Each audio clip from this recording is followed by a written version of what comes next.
Colossians chapter 4. He talked about the fact that he's a beloved brother and a faithful minister.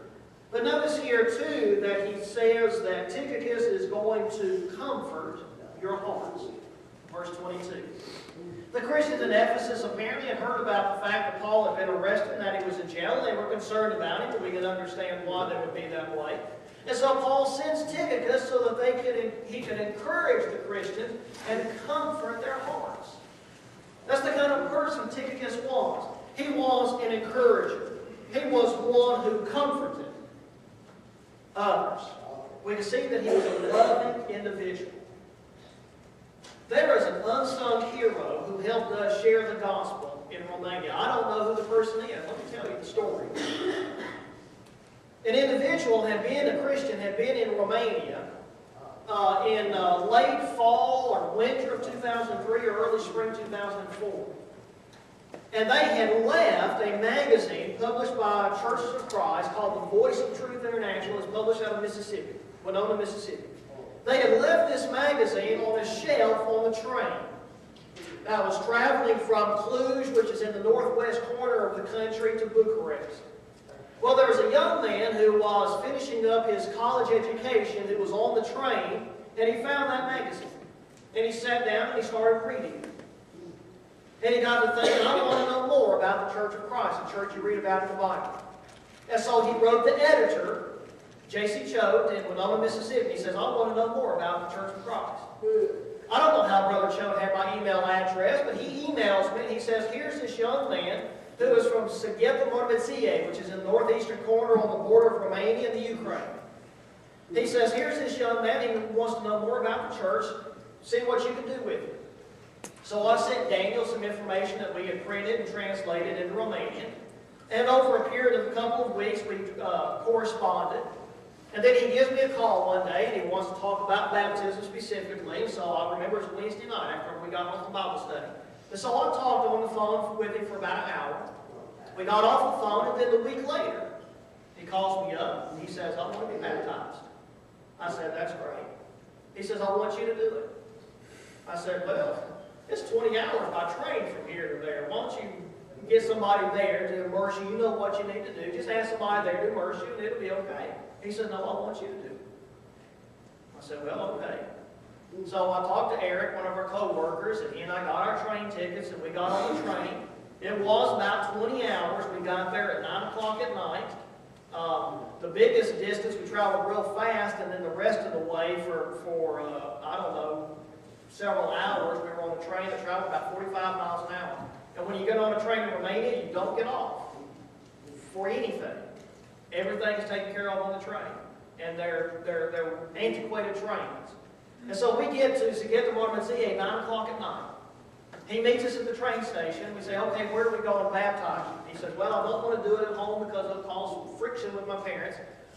You've got to stay in a hotel. We don't have room for you to stay at our house, so we need to find a hotel that has a bathtub. So we said, okay. So we go down the sidewalk, dragging our suitcases behind us, clickety-clack, clickety-clack. We go to this first hotel. We said, do you have a vacant room? Yes. Does it have a bathtub? No, it has a shower. Okay, we need to keep looking. Because we're not Methodists, we don't sprinkle. And so when we went to the second hotel, we said, do you have a room with a bathtub? No, we've got one with a shower. No, we need a bathtub. So we go to the third hotel. Do you have a vacant room with a bathtub? Yes, we do. We'll take it. So we go upstairs, first floor, and we sit down. We start talking to Daniel about the gospel, and we are convinced that he knows what he needs to do. And so we fill up the bathtub. Now, Daniel's just a little bit taller than me, but skinnier. But we still have trouble getting him immersed in the bathtub. We put part of his body down and his knees pop up. We put his knees down and his shoulder pops up. So we have him get out of the bathtub, and Eric puts his hand over the overflow valve in the bathtub. And we fill the bathtub all the way up to the edge. Now you know what's going to happen by the law of displacement. You know, we put Daniel in the bathtub, we get him immersed, yes, but then we immerse the floor too. Water comes out all over the floor, and it starts leaking down through the ceiling to the lobby below. So now the receptionist calls up and says, there's water coming through the ceiling. What are y'all doing up there? Well, Daniel gets on the phone, he talks to her, and everything's okay. But who is the one who left that voice of truth on the train? I don't know. But somebody has the opportunity opportunity to be in heaven now to hear the gospel because of an unsung hero who left that magazine on the train. You never can underestimate the power of the written word. Now, what do we learn from Tychicus that we can share? Well, we've got a couple more verses. We're about to skip over those. Titus chapter 3 and verse 12 is another verse. Paul wrote the letter to Titus around AD 60. And he mentions Titus here in this passage, Titus chapter 3 rather, verse 12. He says, when I sent Artemas or Tychicus to you, Titus, and Titus was on the island of Crete, make every effort to come to me at Nicopolis, for I have decided to spend the winter there. So again, Paul is using Tychicus to encourage Christians to take Titus's place on the island of Crete so that Titus can come back to Paul and help him. And so Tychicus is being willing to be used in service to Paul and in service to Jesus Christ. Well, the last passage that mentions Tychicus rather, is 2 Timothy chapter 4 and verse 12. Now, 2 Timothy, Paul wrote right before he was executed. 2 Timothy is the last letter that Paul wrote. He's in prison in Rome, we believe. He believes that the executioner is going to walk through the door any moment and behead him for preaching the gospel. Here on his deathbed, we might say, Paul is thinking about others. Paul has lots of friends who are concerned about him, and he has lots of friends who are with him or that he sent from him to share the gospel in other places. And he mentions that back in verse 9, for example. He tells Timothy, who is in Ephesus, he says, make every effort to come to me soon. Demas was a disappointment. Demas, having loved the present world, has forsaken Paul, he says, and he's gone on to Thessalonica. Crescens has gone to Galatia, Titus to Dalmatia. He says, only Luke is with me. Verse 12, but Tychicus I have sent to Ephesus. And so Paul is sending Tychicus on this occasion to Ephesus so that Timothy can leave Ephesus and come to Paul, who is in prison in Rome. Tychicus is a good man. Tychicus is traveling anywhere he can. He encourages people. He shares the gospel with others. And he gives us some lessons that we can learn and apply in our lives today. What are some of the lessons that we can learn from Tychicus? First of all, we need to learn to carry good news in general. Our speech in general needs to be characterized by encouraging and positive characteristics. Proverbs 15 and verse 30 says that bright eyes gladden the heart and good news puts fat on the bones. Proverbs chapter 25 and verse 25, Solomon says, like cold water is to a weary soul, so is good news from a distant land. We need to be encouragers. Our communication itself needs to be faithful, needs to be loving, needs to be timely, needs to be comforting. Colossians chapter 4 and verse 6, the Apostle Paul says, let your speech be always with grace, seasoned as it were with salt, so that you may know how to answer every person.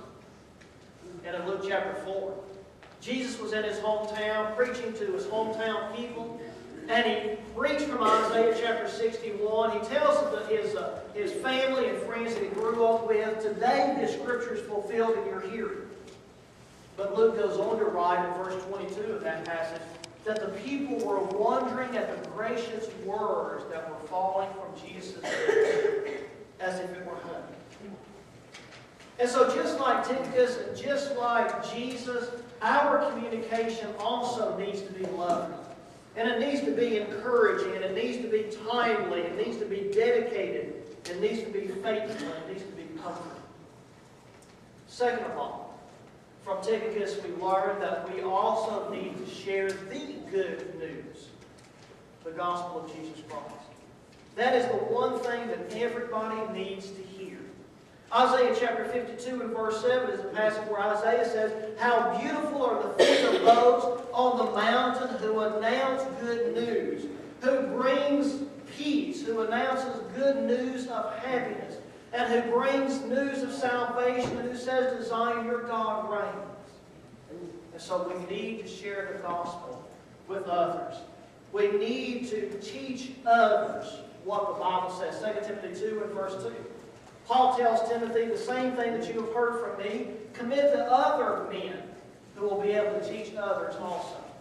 And in Acts chapter 20, verses 26 and 27, the Apostle Paul says that he is free from the blood of all men, because, he says, I have not shrunk from declaring the whole counsel of God. Now, sometimes you and I, what we need to hear needs to comfort our hearts. And sometimes what we need to hear needs to step on our toes. What we preach and what we teach needs to be faithful to the gospel. We need to share the good news with those who hear it. And then third and finally, we need to communicate with those who are away from home. Just like we were on the mission field, we need to communicate with those who are away from home and separated from their families. We need to remember those who are separated from what they are used to, from their family and from their friends. We need to communicate. Our students in college, people who are in the military, missionaries we may know about. We need to write to them. We need to encourage them. We need to encourage them with words that are loving and that are faithful, that are timely. There was one time we got a package in the mail, a little slip of paper that said we had a package in the mail. I go to the post office and I pick up a box that is about that big. And it's real light. It looks like it doesn't have hardly anything in it. And I think, what on earth is in there? Now, it was my practice. I was just about the only one that went to the post office to pick up packages. But it was my practice not to open any package until I got home and let Rachel and the girls look in it for the first time with me. So I get this real light box home, and we open it up, and do you know what's inside? It's a bag of potato chips.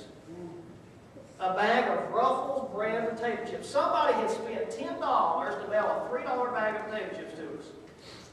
Now, we made some ranch dip, and we made some barbecue, and we got us a 2-liter Coke, and we enjoyed that bag of potato chips. But somebody sent it to us, not because they were concerned about spending money or saving money, but they wanted to encourage their missionaries. And so we need to think about people like that who are away from home, and our communication with them needs to be encouraging, and it needs to be dedicated, and it needs to be timely. We need to know them and send them things that they would enjoy. Rachel loves to eat cereal. And there was a congregation that found that out, and so one time we got some slips in the mail that says you got some packages. We call them happy packages because they always make us happy when we got them home. But when I got to the post office, you know what? There were 3 big boxes, and I had to have help getting them home. When we got them home, we opened them up. You know what they sent us? 27 boxes of cereal. And most of them were for Rachel. They were Life and Raisin Bran, those cereals that me and the girls wouldn't eat. And I got to figure it up, and I said, you know what, Rachel, if we ate so many boxes of cereal per week, this cereal would last us 6 or 8 months. No, it lasted us about 6 weeks. We had cereal 3 times a day. Well, Rachel had cereal 3 times a day. So we need to send messages that are timely, that are encouraging, and that are faithful. When we first moved to Romania in the fall of 2000, my dad had a stroke. I was 6,000 miles away, and my dad had a stroke.